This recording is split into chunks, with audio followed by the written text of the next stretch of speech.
হঠাৎ করেই এই কচ্ছপটা আমরা পেলাম উপরে। তো এটা আসলে কিভাবে আসলে এখানে বলতে পারি না, এটা জীবিত আছে।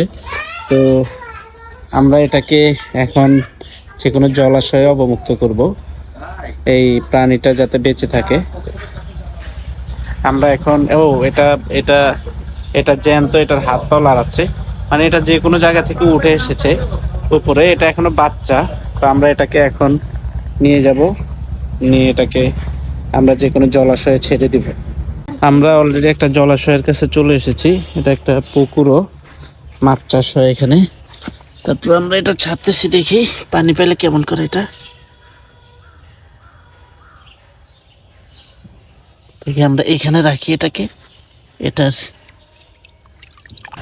এটাকে আমরা এখানে রেখে দিয়েছি। তো আশা করি এটা এখান থেকে এখন চলে যাবে।